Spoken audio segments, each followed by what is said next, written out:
WVUA-FM, Tuscaloosa.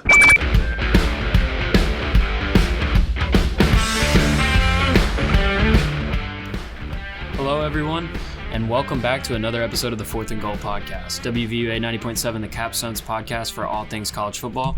I'm Caden Johnson, joined by my co-hosts Braden Freedman and Nicholas Elliot. Now, we know the CFB season is over, and some of the attention is off of college football, but we're going to reflect and recap a great bowl season filled with some of the most exciting games we saw all season. First off, guys, how was the break? It was a long break and an interesting break without being in the college football playoff. As an Alabama fan, it is an expectation every year that we are in it. Sugar Bowl, we'll take it. Most schools would be more than happy to be in the Sugar Bowl. For us, it's like being in the Cheez-It Bowl. Yeah, man. It was a great bowl season. Can't complain. I'm getting to watch football almost every single day of the break, but we're on the next year. Got 2 new coordinators coming in, bright future ahead. So, I mean, only up from here. It is pretty wild, like, to sit and think that, like, we look at, like, a Sugar Bowl win, or a lot of Alabama fans can look at a Sugar Bowl win as, like, kind of a disappointment. Yeah, just like, well, not really what we were hoping for. Maybe we'll do better than a New Year's Six Bowl next year. It's pretty crazy how spoiled we are. At least the hammer was laid down on that day. Yeah, exactly. If you're gonna, as an Alabama fan, like you kind of expect bowl games like that when you don't make the playoffs to go either one of two ways. Like they can either just completely not show up, i.e. like Sugar Bowl against Oklahoma in A.J. McCarron's last game, or they can do like what they did against Michigan State in like 2010, maybe in Michigan in 2010. Yeah, in Michigan. Games like that. And that's fortunately what we got against Kansas State.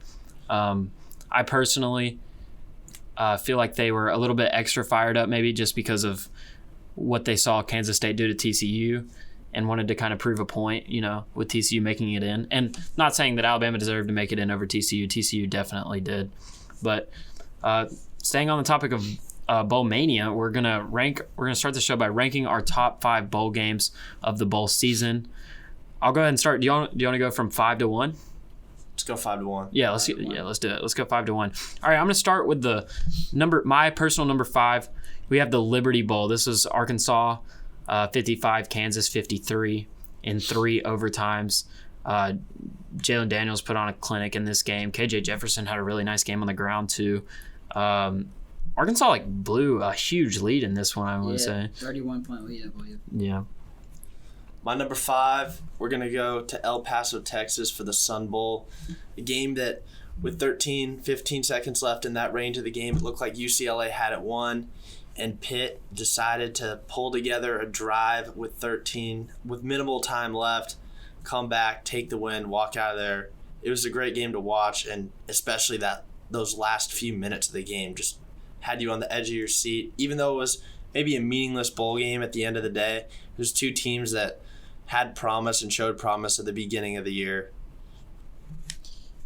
Yeah, my number 5, I'm going to take it to the Cheez-It Bowl, Florida State 35, Oklahoma 32. That was a back and forth game. I mean, it was nice to see 2 powerhouses that you're normally seeing in New Year's Six Bowls. We're seeing them in just normal, regular Cheez-It Bowl. But it was a fun game. Dylan Gabriel played good, and Jordan Travis played even better. I mean, everybody's saying Florida State's going to be top 10 next year. I mean, Heisman going to Jordan Travis next year. I guess we'll see, but bright future ahead in Tallahassee. Yeah, touching on that game a little bit, I was surprised. That was one of the bowl games that I was kind of surprised that those 2 teams got matched up against each other, you know. Although they're 2 like powerhouses, as you said. And Oklahoma 6-6. You weren't expecting them. Yeah, and Oklahoma led for most of that game too, which was even more impressive. So it was nice for Oklahoma to come out and kind of at least attempt to quiet the crowd that was hating on them. That was that loss gave Oklahoma a losing season though, which is probably the first time that's happened for Oklahoma in a very long time. Brent Venables already on the hot seat. Yeah, he is one of the coaches like going into next year. Say Oklahoma drops 2 of their first like 5, maybe even 6 games, like he might be out like mid-season. Yeah, that's a team to look out for next year. Yeah, definitely. Number 4, I have the Gator Bowl. This was Notre Dame 45, South Carolina 38. This was a great game. I'm not gonna lie, there weren't I didn't watch every bowl game start to finish, but this was one of the ones that I did watch start to finish, and it was a great game. The backup quarterback came in for Notre Dame. He played in the absence of Drew Pine. Tyler Buchner, I think that's how you pronounce it. But he's a great dual threat QB, and he's going to be great for the Freeman era moving forward in Notre Dame. As for South Carolina, Spencer Rattler played really well. He had a couple of highlight throws that look really nice to NFL scouts going into next year. And I think both of these teams actually kind of have a bright future. You know, obviously Alabama picked up Notre Dame's offensive coordinator, Tommy Rees, but I don't know how. Hartman. Yeah, exactly. They do get Sam Hartman next year. And I don't know for sure how great of a fit Rees was in Notre Dame. You know, they struggled putting up points against teams like Stanford and Marshall. So I don't really think that Rees had the personnel at Notre Dame to match his scheme, kind of. Yep. Yeah. For my number 4, we're going to go to your number 5. I really like the Liberty Bowl. This is a game that when I saw it on paper, I was not planning on watching. Arkansas, Kansas, 2 teams that had surprisingly good years. Arkansas maybe even expected to have a little bit better of a year than they ended up, being ranked in the top 10 at the beginning of the year. 2 teams triple overtime. I can't tell you how it happened, how they got there, but I mean, anytime a postseason game, 2 rivals, bordering states, right? Arkansas and Kansas. Yeah, I would hope so. And it seemed like a great watch if you watched all 4 quarters and overtime. I'll be going over to the CFP semifinal, TCU and Michigan. This is top 4. I'd say this was a good game. It was a blowout. What looked like for the first half into the third quarter when the Michigan came back, but TCU, man, ran all over Michigan. But that injury, one would say that injury, I don't even remember the Michigan running back. Blake Core. There you go. Yeah, but that was, you never hate to see that, and you never know what really could have happened if Michigan had him healthy for the playoff. Yeah. I think that's kind of a hot take, having that semifinal game at number 4. Hey man, when you give in the 3 overtimes, that's got to be must-see TV. Yeah, there you go. Yeah, 3 that's true. Is must-see TV, but semifinal games. There's a lot on the line in that game. Obviously, that big lead. Though. Yeah. The game wasn't like back and forth. They both had big leads, but you blow a 31-point lead, you got to be. Yeah, exactly. That's fair. And I do think that both of the semifinal games we got this year are probably 2 of maybe like even the top 3 or 4 semifinals games of all time. All time. Because usually the semifinal teams just end up with we're so used 1 to and 4s blowing each other out. Yeah, Clemson beating Notre Dame refreshing. by 30 and Alabama beating Cincinnati by someone else by Washington. 30. Yeah. Another hot take is Michigan blunders at the red zone in that official, whatever the ruling was with that. Yeah.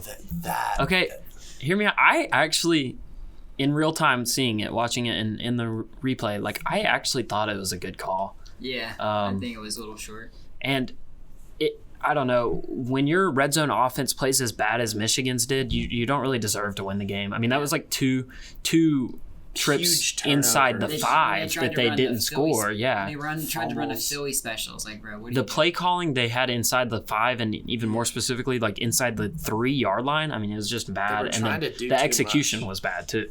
They were not giving it. They said they had the best O-line all year and they just didn't. They didn't run the ball. Yeah. I completely agree there. Moving on to the 3rd spot, I have the Cotton Bowl. Fantastic game. We're just naming great game after great game. We had Tulane beating USC by the score 46-45. Tulane scoring at the last second to win. Huge game from Tajay Spears. And, how about Michael Pratt throwing 8 completions for 234 yards that game? Awesome game, though.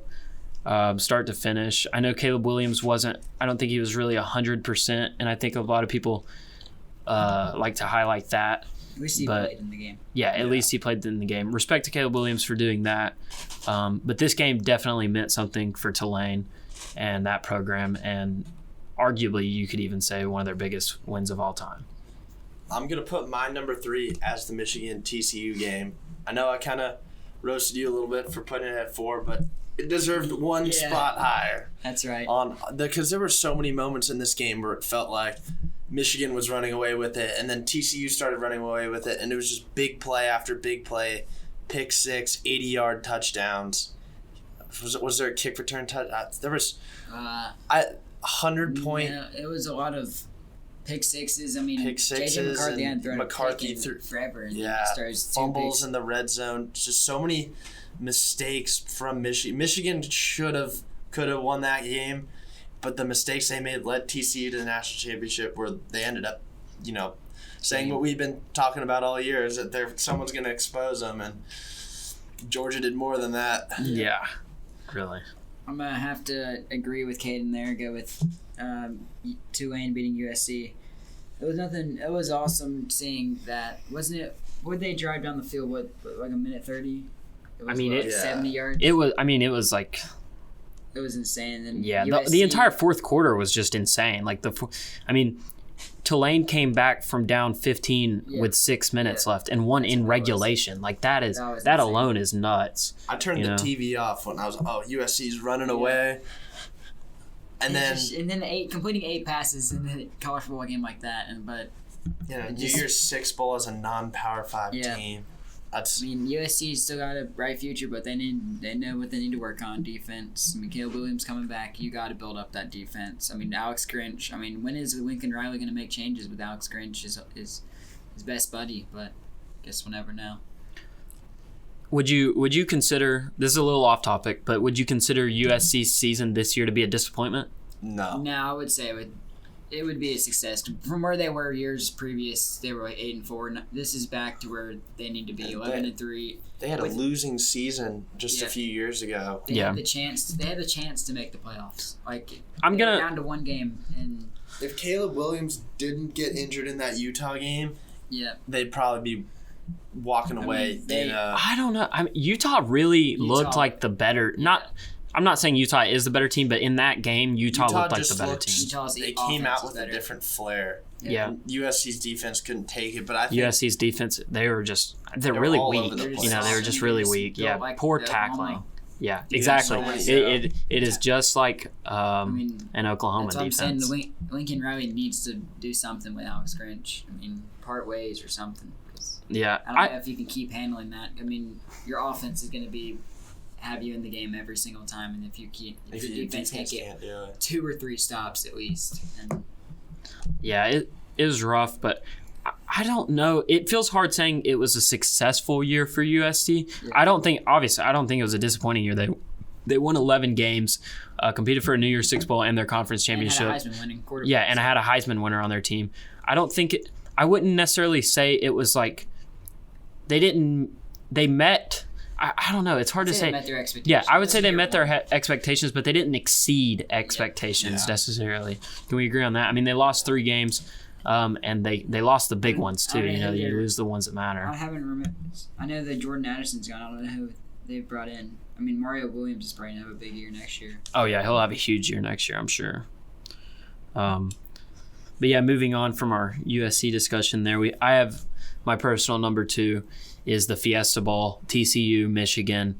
We've already went over it a couple of times. Not much else to say. I just really value the games like that that game just meant more. Obviously, college football semifinal, the atmosphere at that game was insane. Super back and forth, a couple of defensive touchdowns. TCU may have given up 45 points, but their defense made the clutch plays. 2 defensive touchdowns, like I said, 2 stops inside the 5-yard line. You couldn't really ask for much more. Let's just say it was the best defensive performance in a game that the other team, that you gave up 45 points in. How about that? 100%.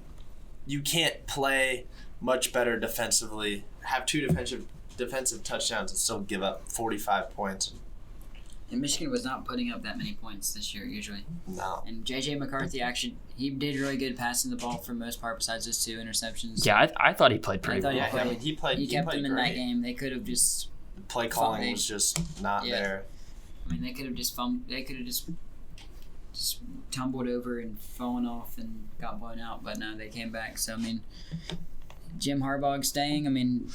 denied all the NFL rumors, so hopefully, I mean, they still got a bright future ahead of them. Blake Corum's coming back, isn't he? Yeah. Those rumors that Harbaugh faces every single year. Yeah.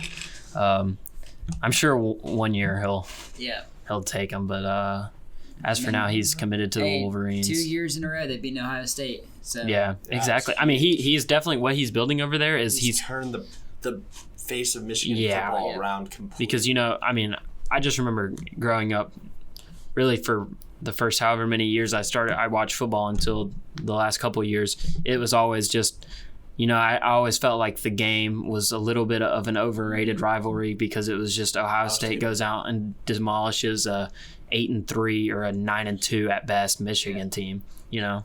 I would say, I mean, what was your number 2 game? We haven't gotten there yet. My number 2 game. Here we go, here. Yeah. We've discussed it a little bit previously. I'm going with the Cotton Bowl. Yeah. I always like to talk about the non-Power 5 teams playing Power 5 schools. Like, it doesn't happen. I was telling my dad it's not going to happen. USC's just going to run away with it. They're down 15 at 6 minutes left, just walked out of the room. Just was like, it's over. And then I come back, I hear, it's just one of those games that it feels like there's some sort of magic that happened. And Tulane had the flair in that last bit of the game. USC the defense crumbled under pressure the same way they did in the Pac-12 championship, same way they did to Utah earlier in the year, same way they have done in multiple games that they were able to squeeze by. It's just they got to do something about that defense. But Tulane, going from where they were to being a New Year's Six Bowl winner to Tulane, them winning the New Year's Six Bowl, the Cotton Bowl is as big as Georgia winning the Natty. Like it's the same level. I agree, 100%. That's how it is with all the like mid-major kind of schools like that. I mean, next year we're going to be having tons of conference shakeups, so a lot of these mid-majors are going to be moving up, or these power. Group of 5 are moving up to the Power 5. A lot of them moving to the big that'll be really interesting next year. It's going to be even crazier when the playoff turns to 12 teams and Texas and Oklahoma and USC and UCLA change to Big Ten. Yep, 100%. My number 2 was sticking with the Liberty Bowl. I mean, anytime you have over 100 points combined and it's going at 3 overtimes, it's a game that must-see TV. Lightning. I mean, Arkansas, man. I mean, they lose Kendall Briles, but I don't think the fans are really upset with that. So, Arkansas fans, at least, they won that game. But Kansas, man, that was another Cinderella story. Just getting to a bowl game, man. That's something that they needed. I mean, they're football fans, at least. They haven't seen much. So, just seeing them get to that bowl game, I mean, next year, maybe they can, especially with the new teams coming in the Big 12, they might be able to take advantage of that and maybe get to another bowl game next year. Yep, 100%. So Jalen Daniels, man, he put on a show. So I mean, that's a quarterback in the future. I mean, especially with the NIL and tampering, that's the guy. If he goes in the transfer portal in the future, he will be Power worth 5 a lot. teams will be on that. Yep, definitely. And I think, do we all have the same number 1? Yep. I I think we all can say. Yeah, I mean, I would even go so far as to say that this was one of the best games I've ever watched. Like in my life. The Chick-fil-A Peach Bowl. Yeah. In Atlanta. Magic always happens in Atlanta. Yeah, Magic always happens in Georgia's backyard. Yeah. Always feels like that stadium has just hosted so many good games. SEC championships of upsets last year. Georgia, an unbeatable looking Georgia team. And then Florida, and then we had the 2020 where Bama almost, Florida almost pulled it off.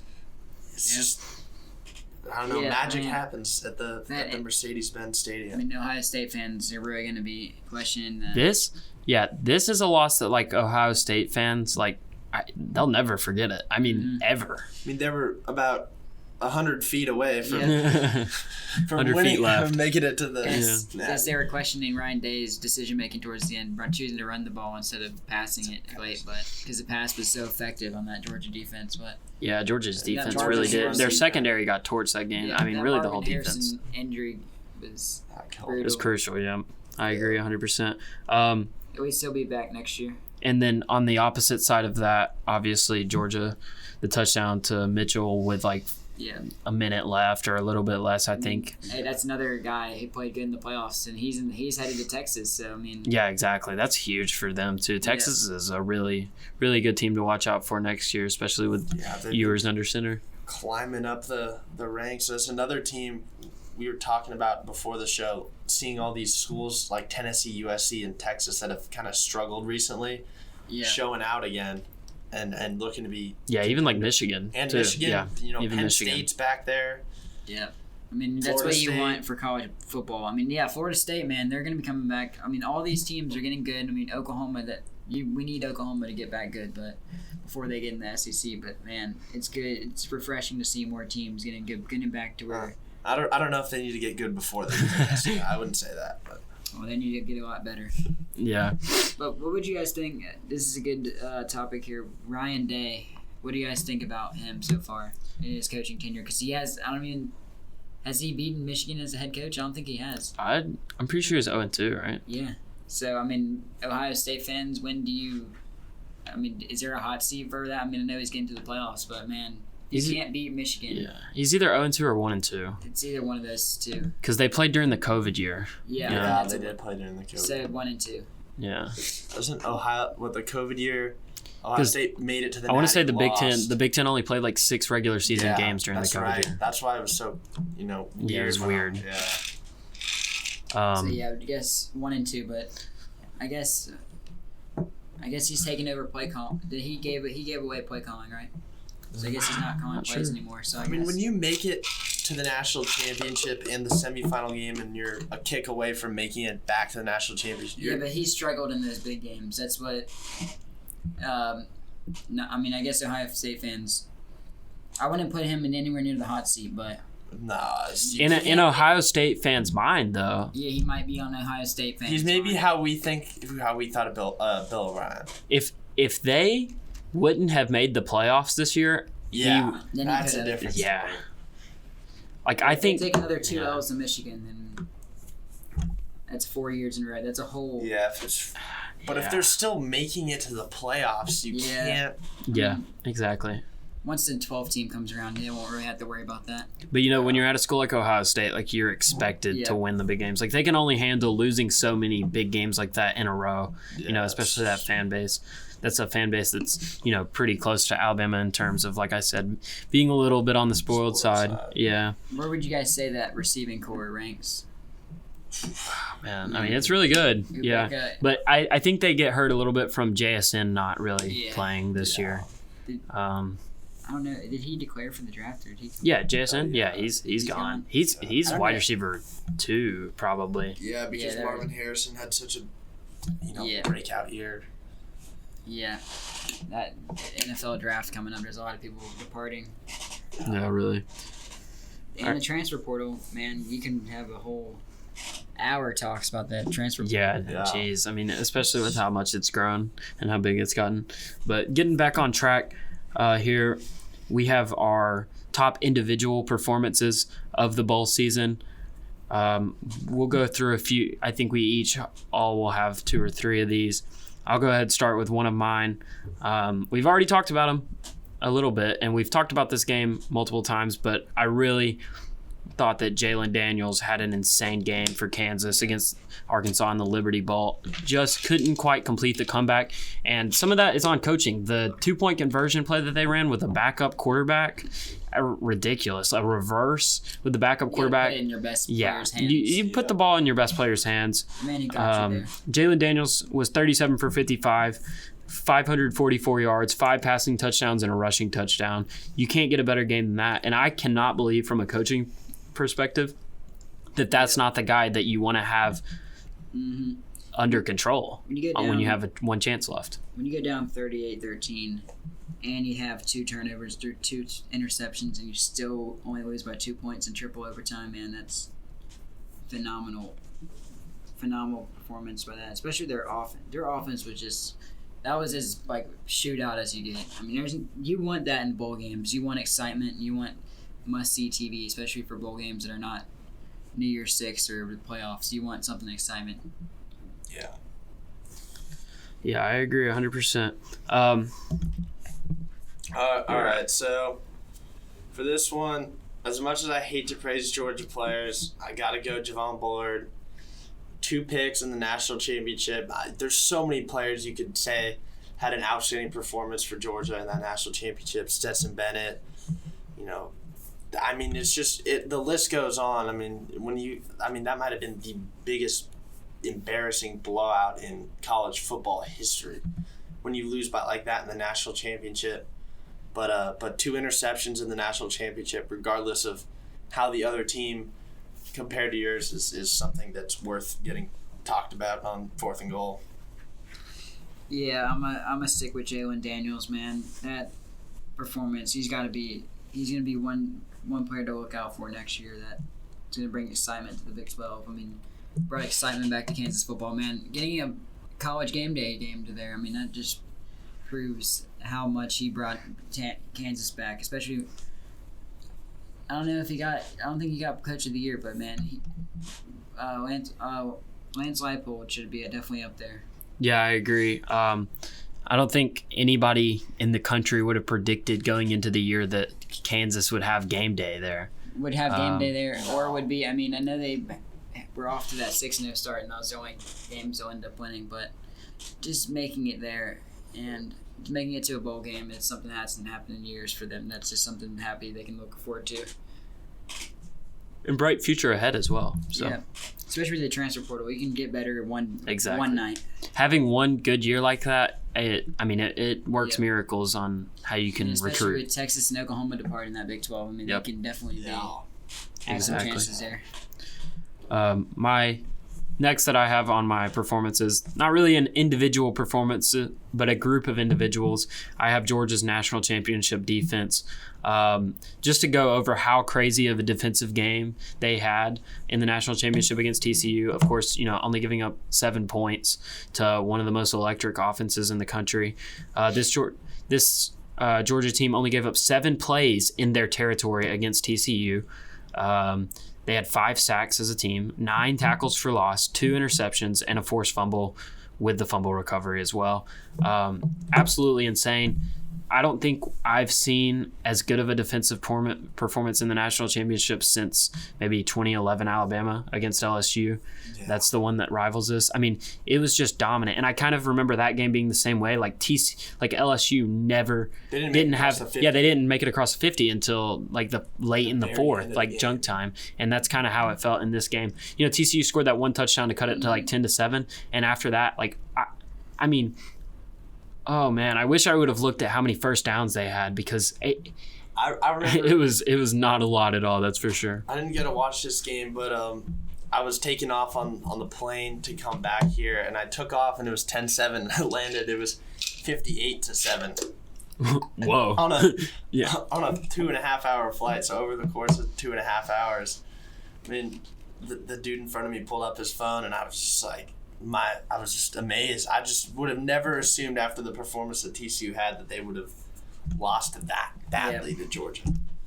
Well, especially after they scored that touchdown to cut it to 3. I was like, okay, they've settled in a little bit because I knew Duggan and TCU just in general would be a little nervous just because it's TCU. They're not really used to being there. They hadn't been there before, and then because even on the touchdown drive though, Duggan missed it was a bad throw to Quentin Johnson, right? He was wide open, and he underthrew him by a lot. Luckily, Quentin Johnson was so wide open that he was able to make the play still. But after they got into the end zone, I was thinking, okay, you know what? They're going to settle down. TCU's going to make this game. Still think Georgia will win, but surely they won't win by any more than 10-14. No. Yeah. No. Yeah, a worst nightmare for TCU fans that it starts raining in SoFi and it starts raining on their sections. So. That was miserable. They were sitting watching their team get destroyed by the Southland. What better weather, though, to watch your team get destroyed in than just be just getting under poured the LA on. Bright lights in the rain. That's a sad night. Yeah. That doesn't get much worse than that. Yeah, that's just a tough time for TCU. Yeah. I hate that a season of this caliber, one of the best Cinderella stories in college football history, is going to get a little bit overshadowed just because of probably the worst performance in national championship history. Really, but yeah, still props to TCU though. Great all around season. And yeah, that's about as bright of a future as you can get. That season, like I said, having a good season can work miracles. Well, that's going to do like more than work miracles.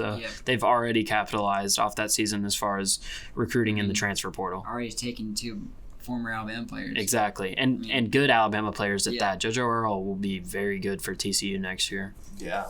Yeah. I mean, mine is another. It's not just a unit, not a defense or offense. It's going to be a whole team as a whole. It's going to be Mississippi State Bulldogs going out there and winning. I respect that. Yeah. Especially for the passing of Mike Leach, man. R.I.P. Thank you. You transformed the football game, and we'll miss you on the sidelines and all the quotes in the press conferences. We'll miss you tremendously. But going out there and winning that game meant so much for that program, man, and all those fans. And it was just so nice to see. I mean, every SEC fan, every college football fan besides the Illinois fans are probably rooting for that to happen. I'm just glad that they were able to end that season off in a victory. Yeah. Especially with that scoring at the very end was very nice. Yeah. Yeah, that was a covering the spread. Yeah, I was about to say some people are going to disagree with you there, Nick. The spread was what was it, 3.5, right? Yep. Yeah, and they scored on the lateral off of messed up lateral. That makes it even sweeter for most people. Yeah, that's hilarious. I mean, that's got to be. Is that the biggest bad beat of all time? Yeah, it might have to be. The number one bad beat of bowl season.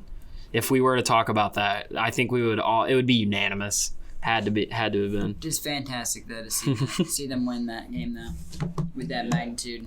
Exactly. And then this one's maybe a little slept on, overshadowed by some of the performances we saw in the big games. But honestly, could be my number one bowl performance is Frank Gore Jr. out of Southern Miss. Broke the single-game bowl season rushing record with 21 carries for 329 yards on the ground. Absolutely insane. Carried this offense, had 2 rushing touchdowns, and threw for a touchdown as well for Southern Miss. He's been doing it all for Southern Miss his last couple of years. And, I mean, you literally cannot ask for a better performance from a running back in that situation. Hats off to Frank Gore Jr. And representing the family good right there. Exactly, representing the family good. So, my number 2, I'm going to have to go with Jalen Daniels. 544 pass yards, 5 touchdowns. I mean, you can't... That's like you're playing Madden on rookie at that point. You're going up against the Houston Texans on rookie on 10-minute quarters and just throwing Hail Marys. And, I mean, you can't ask, Kansas maybe, didn't look very good at the beginning, but Daniels he flipped the switch at the end of the game, and so did the entire team. And Yeah. Mine will be, I have an honorable mention because I've mentioned Mississippi State, but it'll be Austin Reed throwing for 497 yards. Yeah, definitely. 100%. In Western Kentucky, I mean, that's a team right there you do not want to see if you're a Power 5 team, no matter what. Their air raid offense is just insane. What they've been able to do, Bailey Zappi, now Austin Reed. I mean, Austin Reed's going to be a quarterback to watch out for next year. Definitely, no matter if that he's even playing in the CUSA conference. So, hats off to Western Kentucky. I mean, obliterating South Alabama. South Alabama had a good season, so hats off to Western Kentucky for that. Yeah, I was lucky enough to get to watch Reed play in person when they played at Auburn really late in the year. And, that Western Kentucky team kept up with Auburn for the first half. Mm-hmm. That was a pretty good game for the first half. So yeah. I think we got your number 1 left, right? Yeah. Yeah, because I gave mine already. That was so. my honorable mention. Oh, okay. So you still have your number 1. Yeah, my number 1's going to be Marvin Harrison Jr. I mean, even though he got hurt, man, 5 receptions, over 100 yards on that Georgia defense, 2 touchdowns. Him and C.J. Stroud just had that connection, man. Whoever the quarterback is, I don't even know who the quarterback is next year in that Ohio State quarterback room, but whoever that is, they're going to have to build that chemistry fast with Marvin Harrison Jr. Yeah. I mean, it's not going to be hard because he's everywhere and he catches everything. It's not much better you can ask for about a receiver. So just huck it up there and he'll find the ball. He'll find the ball. That's what you call a ball hawk right there. 100%. So since this is a Alabama podcast, I gotta go close to home. My number 1, Bryce Young, coming back, not playing. I love it. 100% healthy for most of the year, and throwing 5 touchdowns pass, proving the point, proving all the haters that Alabama was a fluke team. There's no, we should have been there. We beat the team that beat TCU, handily by more than 2 possessions. We talked about that after, or maybe we didn't even get a chance to talk about the postseason rankings of Alabama not making it in. I'm sure all of our reactions were, how are we not in this? We're so much better than TCU. We're so much better than Ohio State. 22-point loss. We proved our point to the committee, and I think that Bryce, proved his point. I mean, he was already guaranteed to be the number 1 pick. I mean, now the Bears have it, it'll be different, but he's still projected to be the number 1 pick. And number 1 quarterback taken number off. 1 quarterback. Yeah, that's what I meant. Yeah. And you can't cap it off better than the way he did. Yeah, respect to Bryce Young. He'll go down as, the top quarterback in Alabama history. Yeah, I think he's the most talented quarterback in Alabama history. And he has the Heisman Trophy to prove it. Yep, exactly, 100%. Moving on, another recap that we have, kind of steering away from bowl mania a little bit. We have the awards. So, as you know, we went on a little bit of a hiatus, so we haven't gotten to cover the awards either. So we're going to go ahead and get into these. First up, we have Caleb Williams winning the Heisman. Was it deserved? Yes. Yep. But I think that if TCU had won the game against Kansas State, there would be a lot more of a debate. Max Duggan coming back, bleeding all over the field. No, would he somehow running out of breath, collapsing in the end zone? Yeah, he had like 90 rushing yards on that one drive. I feel like Max Duggan probably wins the character award for me, because I don't really love Caleb Williams as a person. I respect him as an athlete. Obviously, he's great, one of the best athletes. But I think that there's some work in his character. I feel like Max Duggan has a character. You wouldn't see Caleb Williams bleeding all over the field. You don't see anyone do that. And Max Duggan did it, but just see the nail polish. I think it's just the nail polish. Yeah. He's not a fan of Utah, Caleb Williams. But Caleb Williams proven just the point of you can transfer portal and you can make that impact right away. 100%. Especially when you go to the Pac-12. He definitely made a huge name for himself in LA and all over the place. And Lincoln Riley proving that he can win wherever. Heisman wherever, with whoever, at any conference. Yep. 100%. Moving on to the Davey O'Brien Award, it's awarded to the best quarterback in the country. Braden's going to be happy with this one. It was Max Duggan. Yep. I think this was well deserved. The guy who none of us would have expected. He was even the starter week 1. Yeah. Comes in out of nowhere and just, it's just like the whole year we were just talking about TCU's going to fall. They're going to lose to Texas. They're going to lose to Oklahoma State. They're going to lose to Texas Tech. They're going to lose to Baylor. We were all just, we thought their time was come. They kick a crazy quick snap field goal against Baylor, crazy injuries. It's maybe a little bit of luck on Duggan's side, but yeah, you can't mark away anything from him. He had an unbelievable season. We'll see where it takes him in the future. I don't know if he had the best of Senior Bowls, but man, all you need is one chance in the NFL. Yep. And hopefully Max Duggan gets that chance, just as he did this year. All he needed was one chance at TCU, and he made the best of it. So hopefully he gets that chance in the future. But hats off to him right there. Yeah, for sure. Yeah, I agree. I think that while he might not have been the best quarterback in college football, great kid, led a great program, great Cinderella story. I definitely think he deserved it. Moving on to the Chuck Bednarik Award, Best Defensive Player in the country, our very own Will Anderson Jr. I don't think there's any debate. There's no debate. None of us are going to debate it with each other. Back-to-back Defensive Player of the Year. Look, he didn't put the stats up, but man, he was getting double teamed every game. He was getting those QB. Nobody. He got schemed for every team they played. Every game. Yeah. His numbers last year, you could prove were probably one of the best numbers. He could have won the Heisman Trophy last year. Last year, his odds to win the Heisman were like not bad going into this season. Yeah, he could have been. He had a pick 6. Oh yeah, I remember that. He did have a pick 6. Yeah, against Louisiana Monroe. The beginning of the year, it looked very good for Will, and then it kind of slowed down. Penalties of him getting double teamed, and it's just kind of, didn't really come together for him. But it's just because he's so good that That's a guy you want on your NFL team, though. 100%. He's going top to be 5 pick. Future Chicago Bear, potentially. He is going to be a star great in person, the NFL. great person, even better football player. I mean, there's not much you can ask for right there. 100%. One of the best defensive players that I have ever watched at the college level, for sure. Debatably the best defensive lineman ever in college football. Yeah. Moving on to the Doak Walker. This one might spawn a little bit more of a debate. This was for the best running back in the country. It went to Texas's Bijan Robinson. He won it over Chase Brown from Illinois and Blake Corum from Michigan. I'll let y'all go first. No debate for me. Bijan is the most talented running back going into the draft that got an award. He didn't get maybe the same spotlight that Blake Corum did playing for a top 4 team, but Bijan Robinson just seemed the heart and soul of the Texas offense. He's just character is really good. He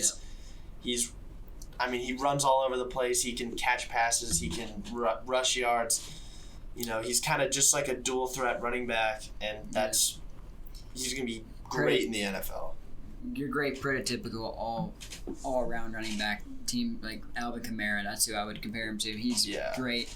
But Blake Corum, that Michigan team, where would they be without Blake Corum? That's the real question. That the best running back in the nation. He had easily the best numbers. Probably had way more carries than Bijan, but Bijan had the highlight reels, had the probably better receiving numbers. Oh, definitely better receiving numbers. Did it all numbers, but I don't know, man. Blake Corum was the reason for that Michigan success. Yeah, I think Nick said it perfectly. I'll give Bijan his flowers. I think Bijan's great, and I think that Bijan is the most talented running back in this upcoming draft, and I think he's the most NFL-ready running back in this draft.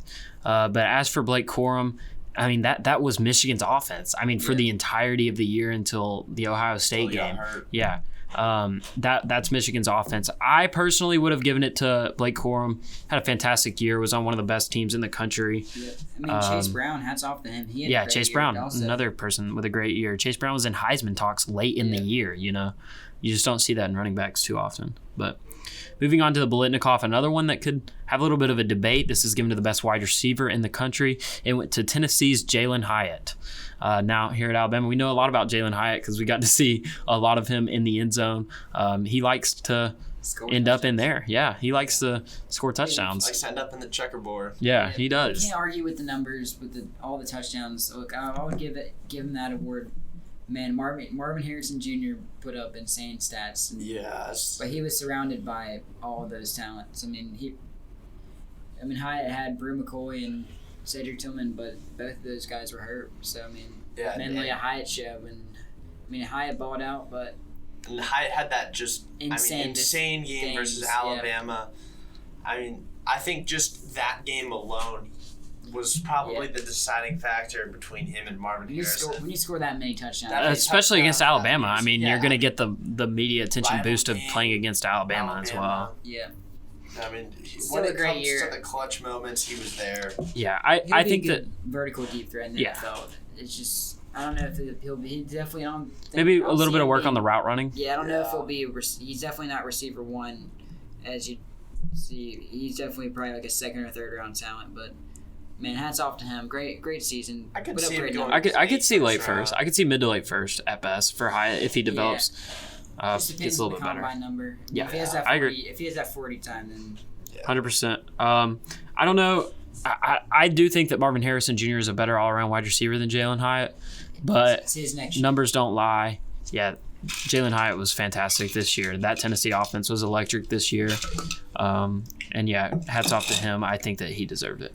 John Mackey Award, best tight end in the country. Shouldn't have any debate here. No. Brock Bowers won it, and he deserved it. Brock Bowers is one of the best college tight ends I've ever seen. Yeah. Can't say anything else more than that. You know, he does it all. He does everything. He blocks. He passes.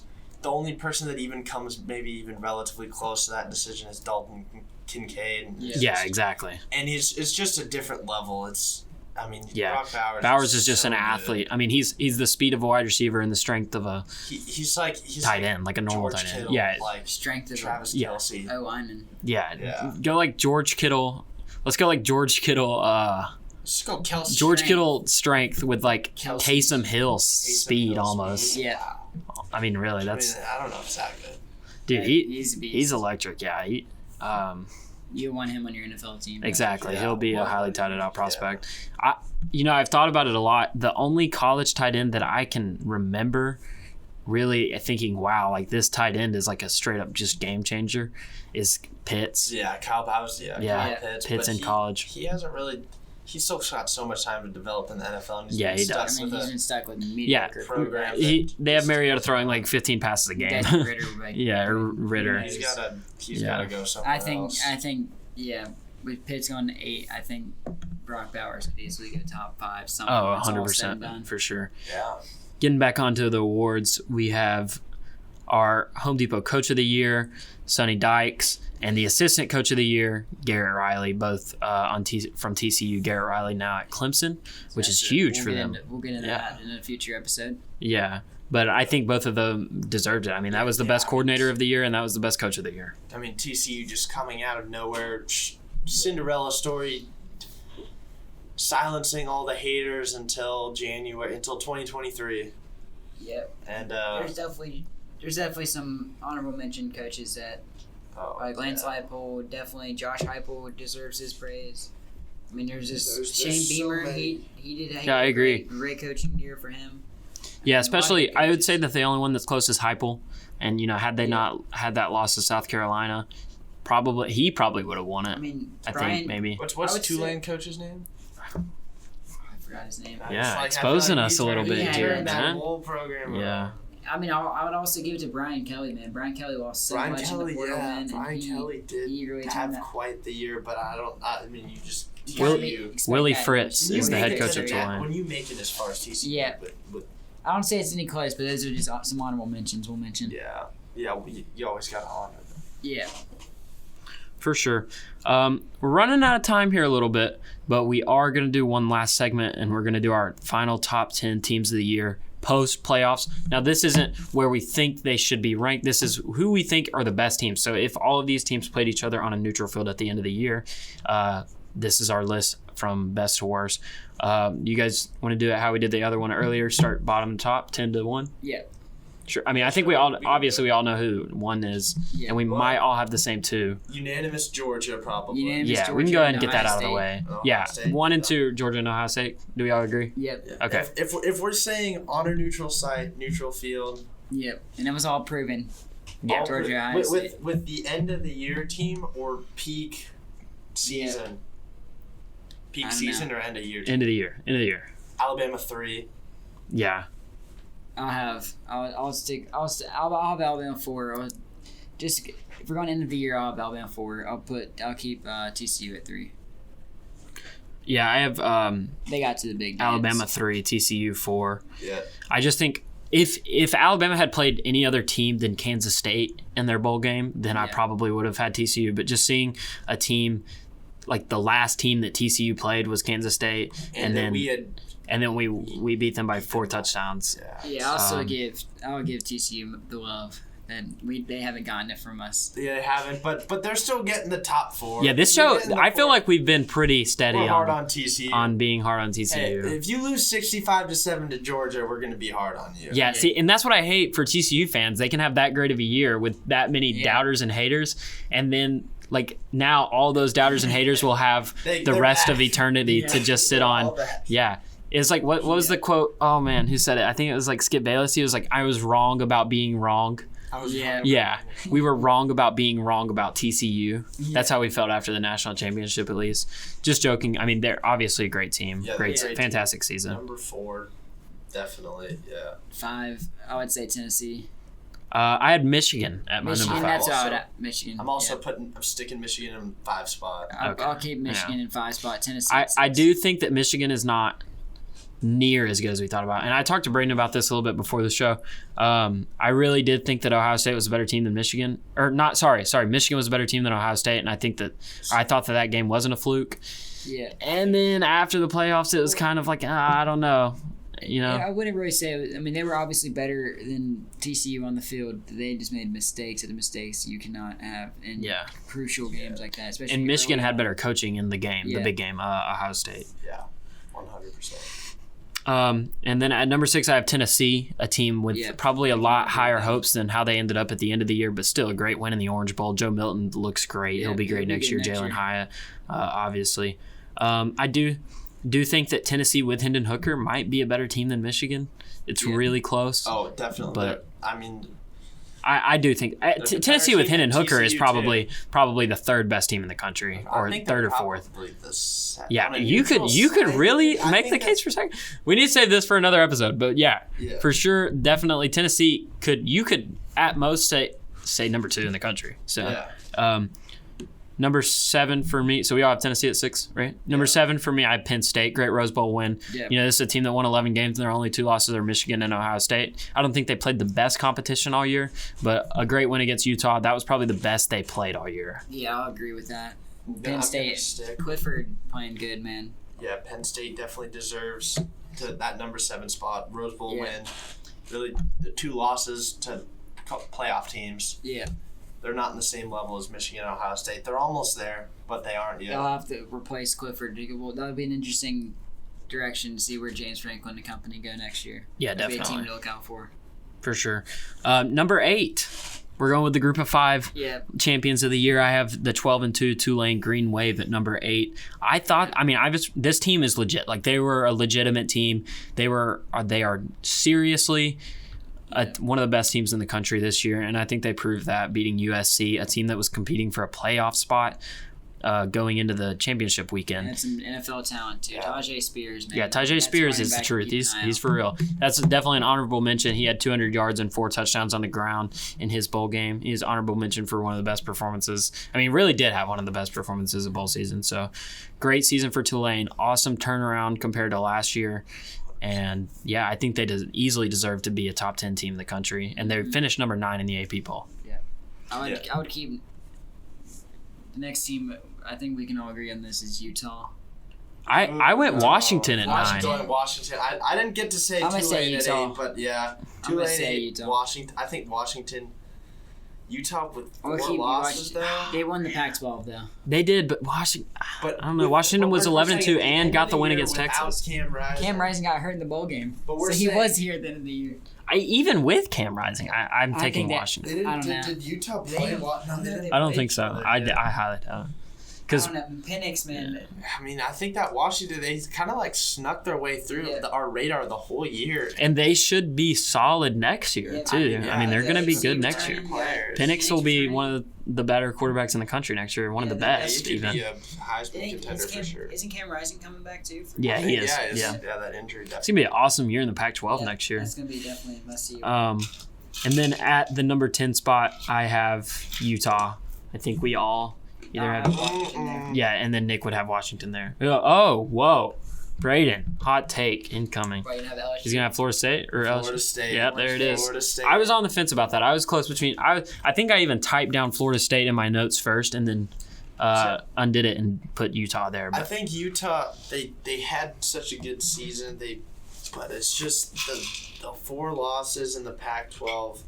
Yeah, Florida State played in the ACC, but when you look when they played each other, maybe I feel like Florida State's more of a balanced team, and Utah just has such a good offense.